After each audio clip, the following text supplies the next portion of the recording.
자, 오늘은요, 16번째. 성도들의 정인과 분발. 여기 1절에 그랬죠? 우리에게 구름같이 둘러싼 허다한 정인들이 있다. 그랬어요. 여기서 정인이란 말은 나 외에 또 다른 하나의 경험자라고 할까요? 그 모든 걸 목회했던 사람들, 그들을 얘기하는 것이죠. 그러니까 과거의 성도들의 삶을 다 정인으로 묶었어요. 예, 좀 더 다시 설명하겠습니다만, 여기 재미있는 표현들이 오늘 본문 속에 제법 많이 나와요. 그래서 그런 점을 되새김하면서 오늘 이 말씀 내용을 보려고 합니다. 이 본문 내용을 가만히 보면 1절부터 3절은 겉면이에요. 그러니까 무엇을 말하려고 하는 핵심적인 주제를 이 3절 안에 다 담고 있어요. 그러고 난 다음에 4절부터 8절까지 내용은 그걸 이제 풀이를 했어요. 그 다음에 그 뒤에 다시 이제 그거를 반복해서 건면하는 내용으로 이루어지고 있는 문장이거든요. 자, 여기 우리 명제 한번 볼까요? 늘상 얘기하는 얘기지만 이게 참 중요한 인식입니다. 우리들이 살아가는 오늘의 지구촌, 지금은 세계라고 하지 않고 지구촌이라고 하죠. 뭔 얘기인지 아십니까? 우리가 보통 이 마을 저 마을이 떨어져 살았지만 지금은 다 붙어 있잖아요. 뭔 얘기냐면 과거에는 이 나라 저 나라 하면 굉장히 먼 거리라고 생각했는데 요즘은 그런 거리 개념이 없어져 버렸어요. 더군다나 보세요. 핸드폰 가지고 그가 어디에 있든 간에 실시간으로 서로 얼굴을 마주 보면서 대화를 나눌 시대가 됐으니까 이름하여 지구촌입니다. 이제는 멀리 있는 게 아니라 다 한 덩어리단 이런 의미죠. 문제는 그게 문제가 아니고 지금 우리가 살고 있는 이 지구, 이 세상은요. 가장 큰 심각한 문제가 대두되고 있는 게 뭐냐. 야, 이대로 계속 세상이 어떻게 진행될 것인가. 이런 데 대한 의구심이 점점 증가하고 있죠.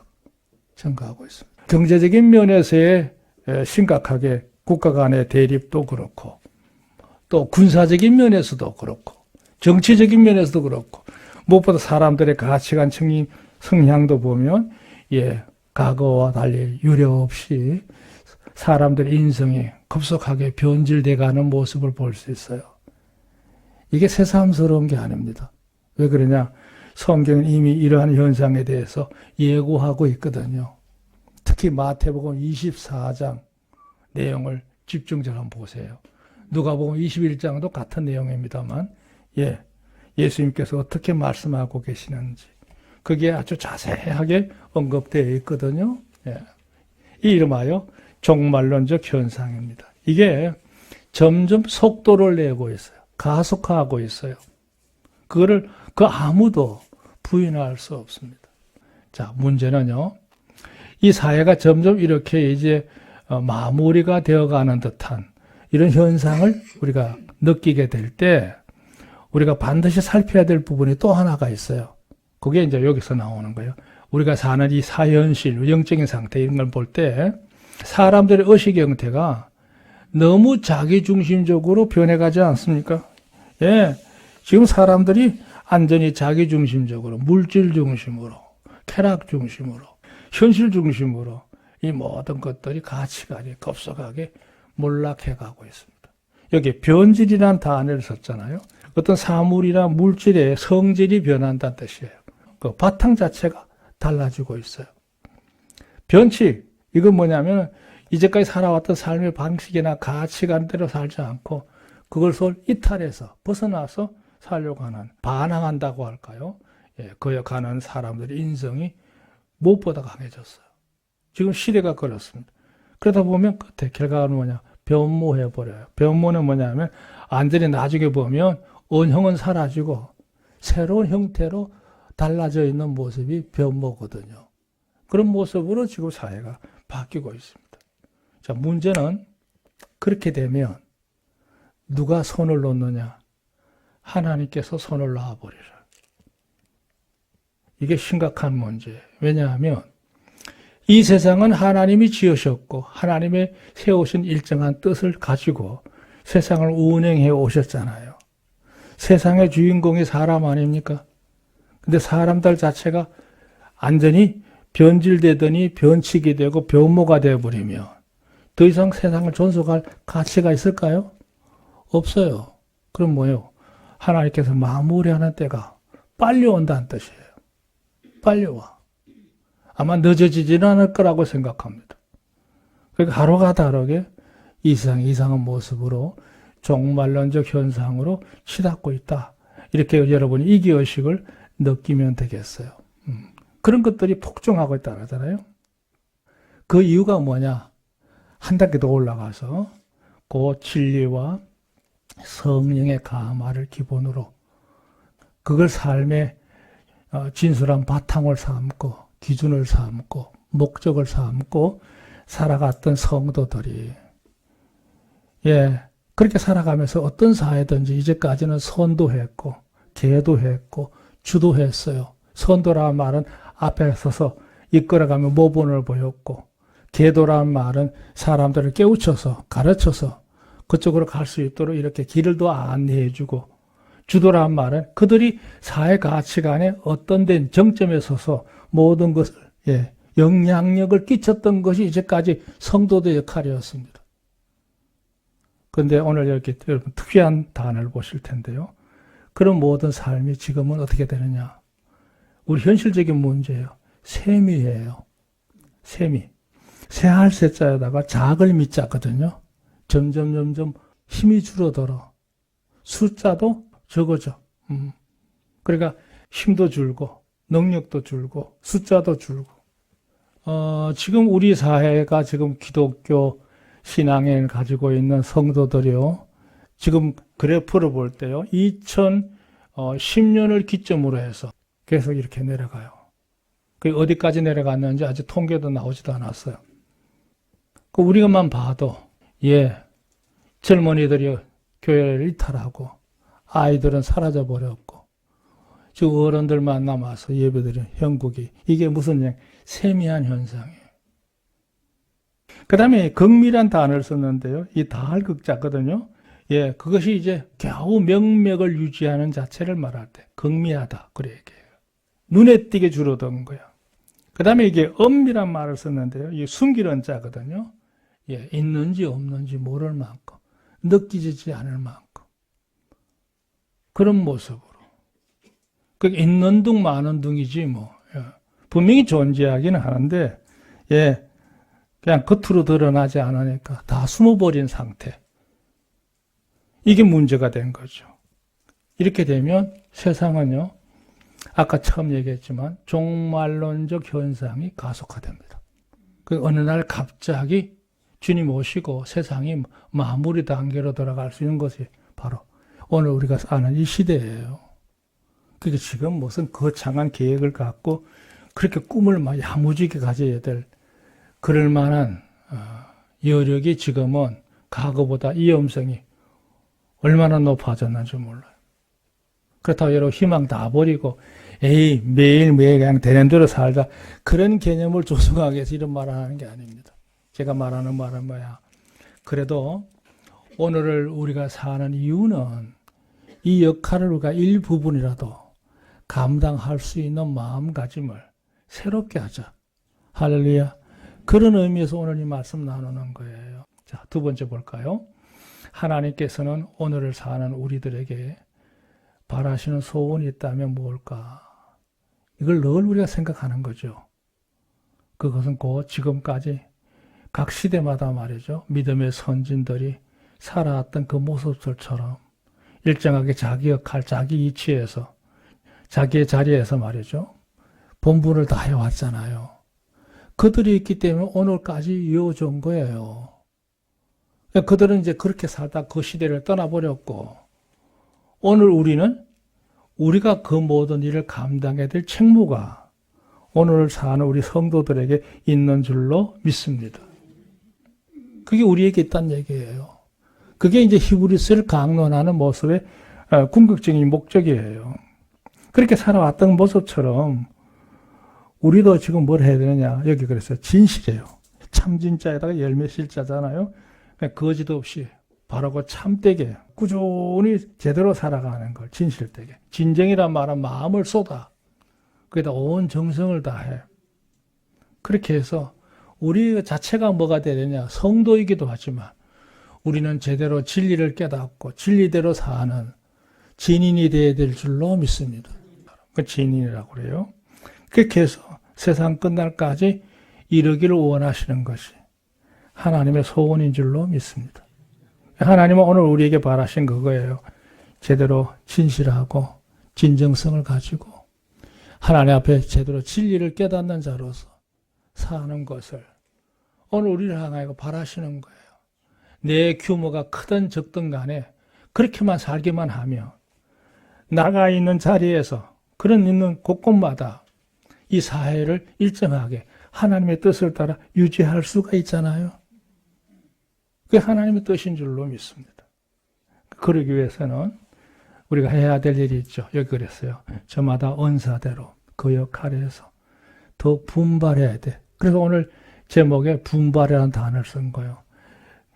우리 성경의 표현은 경주예요. 경주. 더 경주해야 돼. 열심히 달려간다는 뜻이에요. 예. 날이 갈수록 파고가 높아져가는 밤바다와 같은 세상에서 말이죠. 신령한 불빛으로 안식의 항구로 안내하는 것이다 그랬어요. 이쪽에 제가 오늘 주보에 사파 하나 넣어놨는데 참 저는 어릴 때부터 특히 등대 그림을 좋아했어요. 네. 우리는 여러분이 주어진 자리에, 삶의 자리에서 연령대를 따라서 지역을 따라서 또 내가 가져지는 여러 인간관계 중에서 하나님의 사람으로서 최선을 다해서 분발해서 경주하듯이 자신의 일정한 모습을 지켜가는 성도가 되기를 주의 이름으로 축원합니다. 그 역할을 하지 않으면 하나님 세상 더 운영할 이유 없어요. 빨리 문 닫아버려야 돼요. 끝내버려야 돼요. 그게 지금 우리가 사는 시기가 그만큼 절박하다. 우리가 이런 때에 어떻게 살아야 될 것인가. 그런 문제에 대해서 오늘 본문의 말씀을 통해서 좋은 권면으로 교훈으로 받으시기를 바랍니다. 아멘. 자, 여기 설명 볼까요? 앞서 11장을 통해서 수많은 과거의 믿음의 정인들이 있었잖아요. 예. 각 시대마다 믿음으로 살았던 수많은 선진들, 앞서가면서 모범을 보였던 믿음의 사람들 말이죠. 여러 상황들, 여러 현실들을 봤잖아요. 그들의 삶의 여러 가지 모습들. 그들은 각각 자기가 살았던 그 시대마다 그런 여러 가지 현실적인 문제들을 믿음으로 다 감내했어요. 견딜 감자에 견딜 내자예요. 그 모든 걸 다 달게 받아서 그대로 수용을 했어요. 뿐만 아니라 인내했어요. 그걸 꾸준히 참고 버티는 거예요. 감내와 인내는 말뜻으로 봐서는 비슷한 것 같은데 그 의미는 달라요. 감내는 당연하게 내가 받아들여서 감수했다는 뜻이잖아요. 인내는 뭐냐? 그걸 버티는 거예요. 그 자리를 늘 힘들지만 견디는 거예요. 유지하는 걸 말하는 거죠. 뿐만 아니라 대내했어요. 대내란 단어가 이제 신조어라고 할 수 있는데요. 이게 무슨 얘기냐면 어떤 문제 사안에 대해서 그걸 어떻게 이겼는지 하는 데 대한 하나의 모범을 보여온 것이 과거의 선진들의 모습이에요. 아, 그들은 이렇게 견뎠구나. 하나의 처방이라고 할까요? 방안을 제시했던 것이 과거 성도들의 진정한 진면모죠. 진면모예요. 그 오늘가 이제 그 역할을 우리가 부여받았다. 이렇게 보시면 되겠어요. 자, 오늘 본문의 말씀을 들어가서요. 세 단락을 나누어서 아까 얘기한 대로 3절까지는 권면 내용인데요. 이 내용이 아주 핵심입니다. 여기 1절에 이러므로 우리에게 구름같이 둘러싼 허다한 정인들이 있으니 이렇게 시작했잖아요. 여기 재미있는 표현은 뭐냐면 구름같이 둘러싼 허다한 정인들이 있다 그랬어요. 이게 이제 우리 요즘 시대의 표현이 이해가 되는데 쉬운데요.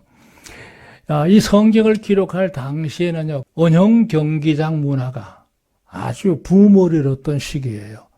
여러분 잘 아시는 대로 그리스 로마 이 제국의 가장 큰 문화는 뭐냐면 수많은 사람들을 한 자리에서 모아놓고 뭐 경기를 하든지 뭐 여러 가지 모습으로 대중 집회를 하기 위한 그런 극장이 필요했어요.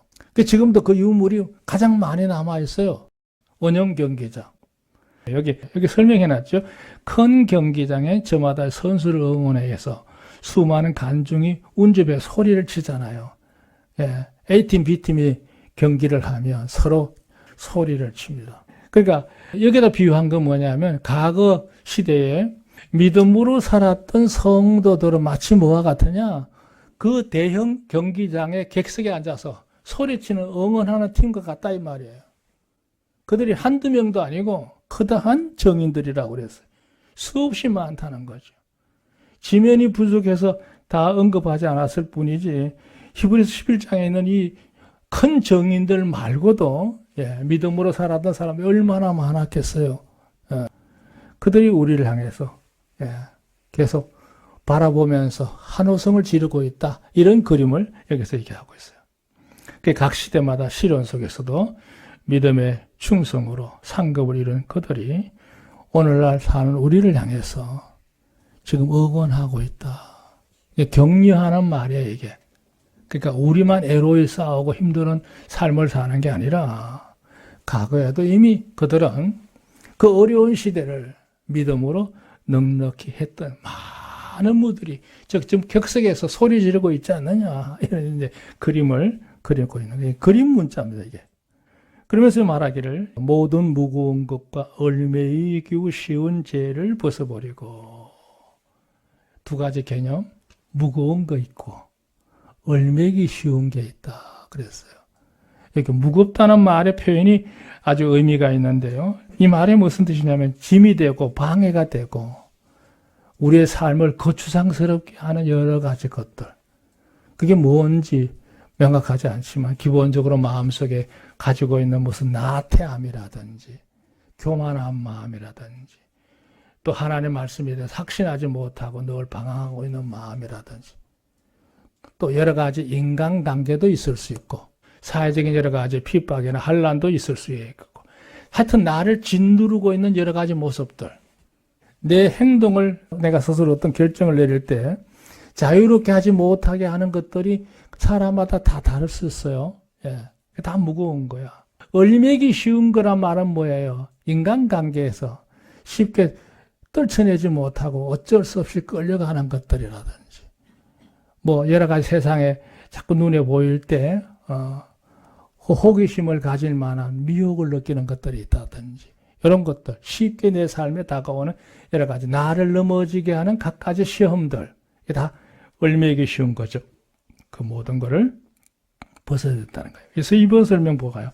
경기자는 가벼운 몸가짐을 위해서 그렇죠. 예를 든 건 다림질을 해야 되는데 육상 선수다. 그러면 요즘 보세요. 육상 선수도 뭐 수영 선수도 다 마찬가지인데 선수들의 복장을 보면 아찔할 만큼 입고 나오죠. 심지어 속에 네이도 안 입은 것 같아요. 몸에 달라붙고 최대한 작게 만든 유니폼들을 입고 나와서 경기를 합니다.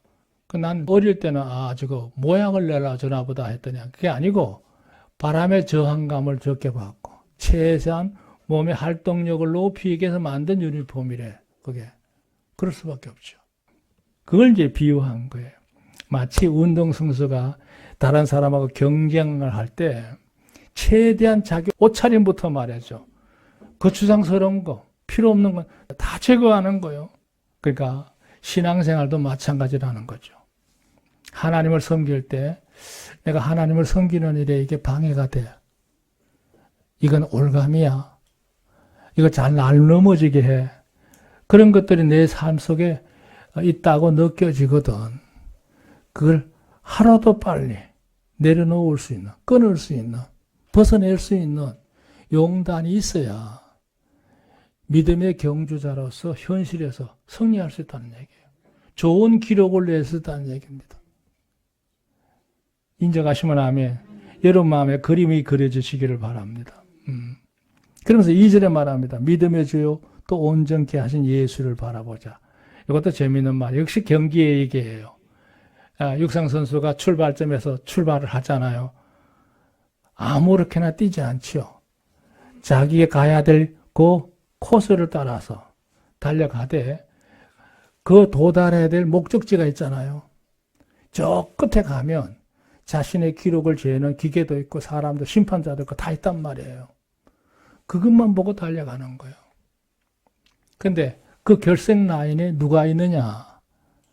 바로 예수님이 서 계시는 거예요. 할렐루야. 그 얘기를 하는 거예요. 믿음의 경주자는 궁극적으로요. 그 결승 라인에 어떻게 하든 성적을 내기 위해서 열심히 달려가지 않느냐. 그분을 바라보는 눈을 똑바로 하고 달려가야 기록이 좋은 기록이 나올 수 있겠죠. 그러니까 우리를 위해서 구원해 주신 예수님을 바라보고 달려가는 게 바로 성도의 삶이다. 그 얘기를 여기서 하고 있어요. 저는 그 앞에 있는 즐거움을 위하여 십자가를 참으사 부끄러움을 개의치 않으시더니 하나님의 보좌 우편에 앉으셨느니라. 그렇죠. 예수님께서 우리를 위해서 구원을 주시기 위해서 골고다 언덕에서 그 많은 수모를 당하셨잖아요. 예, 그 왜 당하셨어?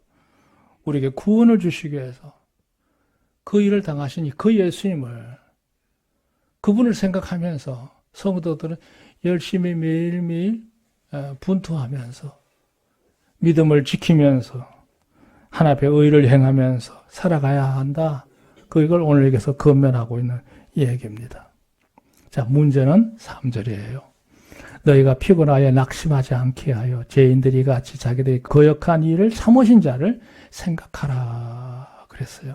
그러니까 우리가 내 힘으로 억지로 견디려고 하면 그게 고통스럽고 불행스럽게 느껴져요. 내 힘으로 견디기는 어려워요. 그때 누굴 생각하느냐? 주님을 생각하셔야 돼. 주님도 그 모든 걸 이루시기 위해서 그만한 모든 능력과 권세가 있음에도 불구하고 그걸 다 내려놓고 침묵하시면서 길이 참으셨는데 나 역시도 내게 주어진 현실 믿음으로 반듯하게 살기 위해서 내가 감당해야 될 짐이 있다면 따라합시다. 나도 기꺼이 감수하리라. 할렐루야. 그런 마음가짐으로 살아야 된다. 그게 오늘 내용의 주된 겉면이에요. 그러니까 1절부터 3절 내용을 잘 읽어보면 하나예요. 열심히 달려가라. 달려가되 목적지에 서 있는 예수님을 바라보라. 살다가 힘이 들거든 그분이 나를 위해서 구원의 은혜를 베푸시기 위해서 그분이 참으셨던 그 고난을 생각하라. 그럼 너희도 감당할 수 있으리라. 이게 오늘 본문 말씀의 주된 겉면입니다. 그리고 나서는 이제 4절부터 8절까지는 이제 설명을 해나가는 장면인데요. 그게 이제 연단인데요.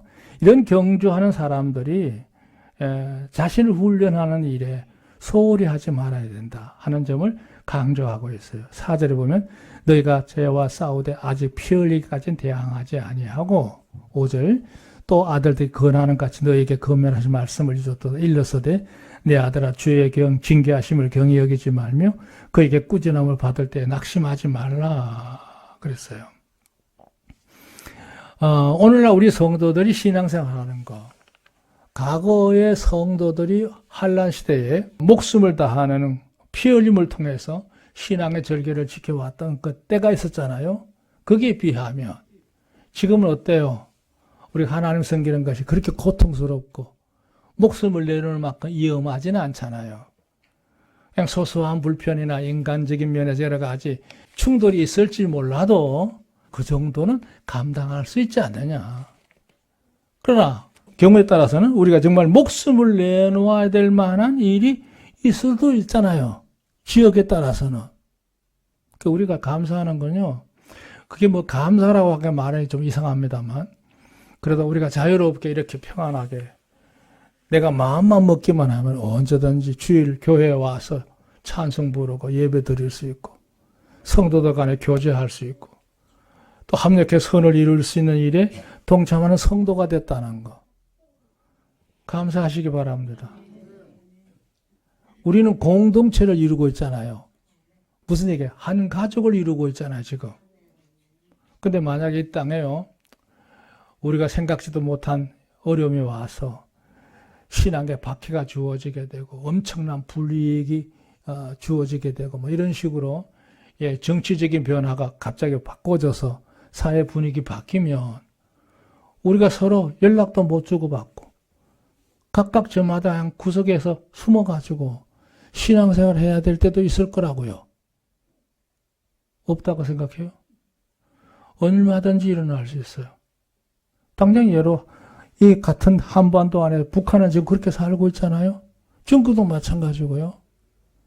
그들은 하나님을 제대로 공개적으로 섬길 수가 없어요. 그렇다가는 뭐 목숨을 내놓아야 되니까. 우리는 그래도 거기까지는 아니지 않느냐. 그러니까 오늘 현실을 우리가 감사하게 여길 뿐만 아니라 이런 때를 나태하지 말고 열심히 제대로 살아야 된다. 인정하시면 아멘. 그 신앙생활 자체가 흐리멍덩해서는 안 되죠.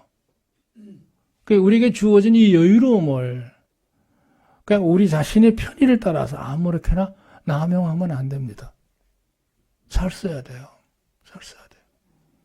우리에게 이만큼 건강을 주셨고 물질적으로도 그렇게 궁하지 않게 우리가 생활하는데 불편하지 않도록 모든 여건이 갖춰진 거 이거 대단한 거잖아요.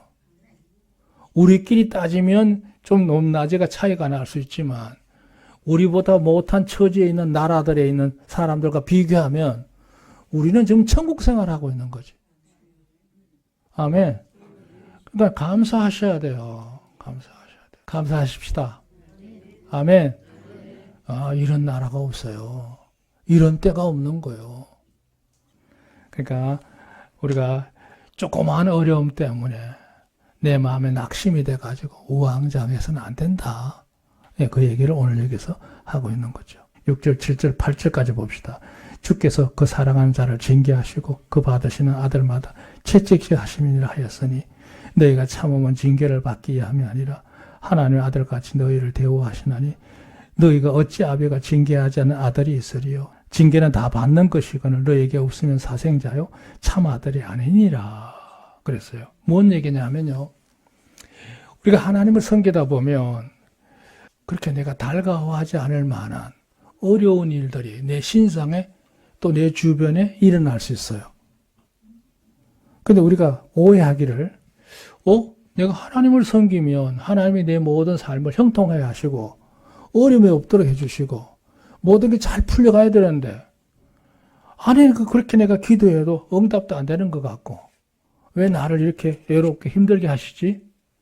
그런 때가 있잖아요. 그러다 보면 생각을 잘못 품으면 어떤 방향으로 가냐? 낙심해요. 내가 이제까지 헛일을 하는 건가? 의심도 들고. 진짜라니까. 그러니까 살면서 이런저런 일에 내 뜻대로 되지 않는 일에 대해서 사람들이 쉽게 낙심할 수 있어요. 근데요, 하나님 입장에서 볼 때 나를 보실 때 하나님은 어떤 마음을 가지느냐? 어떻게 하든지 더 실력 있는 자를 만들고 싶어. 아멘. 그래서 이런 시험 저런 시험 근심하는 일들을 자꾸 그에게 짐을 지어줘. 고통을 주기 위해서 한 게 아니고 그 사람의 실력을 키우기 위해서. 하나님의 진정한 하나님 마음 가까이 있는 자 모습으로 그 마음속에 있는 불순물을 다 제거할 수 있는 기회를 삼기 위해서 하나님이 나를 시험의 기간으로 나를 징계하시듯이 말이죠. 내몰 수가 있어요. 그게 뭐냐? 그분이 참 아버지이기 때문에 그런 거야. 자식이 그냥 만약에 곱게 온실 속에 자라면 나중에 사회생활 적응 못합니다. 그러니까 부모는요, 아이를 자꾸 이렇게 어려운 쪽으로 내몰아가지고 훈련을 시켜요. 때로는 고통을 주기도 하고 애롭게 하기도 하고 때로 잘못하면 매질도 하고요. 왜?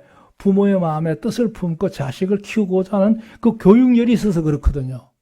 그래야 저 아이가 어릴 때는 내가 보호할 수 있지만 내가 떠나고 나면 지 스스로 살아야 될 텐데 그러기 전에 내가 스스로 살 수 있는 자존의 능력을 키워주는 게 부모의 목적 아니?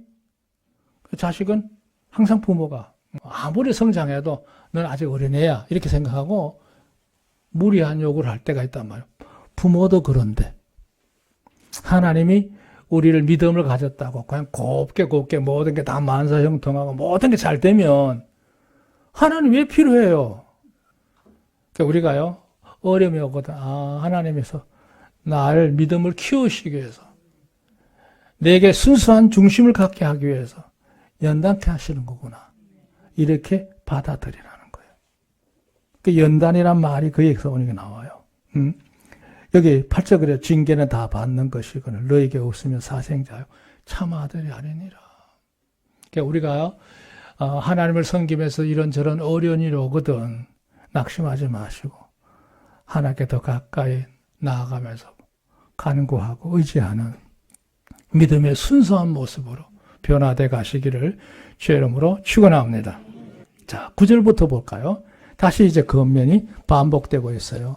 또 우리의 육체의 아버지가 우리를 징계하여도 공경하였거든 하물며 모든 영의 아버지께서 더욱 복종하여 살려 하지 않겠느냐.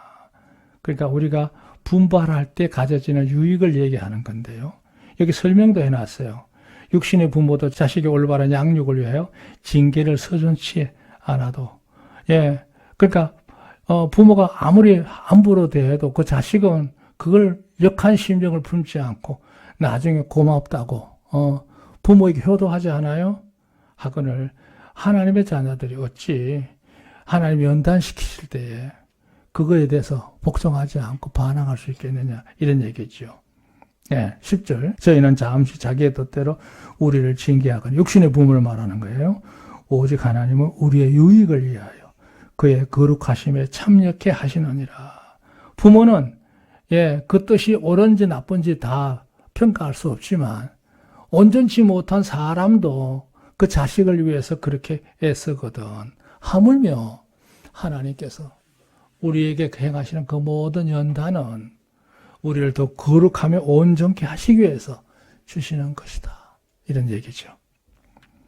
그 다음에 11절 무릇 징계가 당신은 즐거워 보이지 않고 슬퍼 보이나 후에 그로 말미암아 연단한 자에게는 의의 평강한 열매를 맺나니. 할렐루야. 그러니까 신앙적으로 훈련하는 거는요, 그 순간은 힘겨울 수 있어요. 어려움을 참고 해야 되니까요. 그러나 이기고 나면 영광이 그에 따라서 준비될 줄로 믿습니다. 12절 그러므로 피곤한 손과 연약한 무릎을 이렇게 세우고, 저는 이 말이 제일 좋아요. 이 말, 피곤한 손과, 피곤하다는 말은 그동안 소홀히 했던, 그래서 내가 열심히 했다가 손을 놨던 것들, 멈추었던 것들, 지쳤다는 얘기지. 흥미를 잃었다는 얘기지.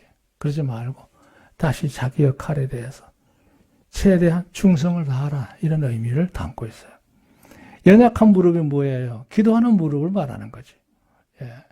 전에는 늘 무릎 꿇고 기도하더니 이제 어느 날부터 기도도 안 해. 그러지 말라는 얘기죠. 여기 13절 너희의 발을 위하여 곧은 길을 만들어 저는 다리가 아니고, 그러니까 쩔뚝거리는 다리가 아니고 어그러지지 않고 고침을 받게 하라. 건강하게 열심히 달려갈 수 있는, 정말 힘있게 가는 참된 성도로서 살아가는 성도가 되기를 주의 이름으로 축원합니다. 오늘 내용이 그런 면을 담고 있습니다. 그러니까 우리 신앙인은 신앙의 삶을 분발하는 자다. 오늘도 여러분의 주어진 현실에서 믿음으로 승리하는 성도가 되시기를 우리 주의 이름으로 축원합니다. 우리의 삶의 날 동안 하나님을 잘 섬깁시다. 할렐루야.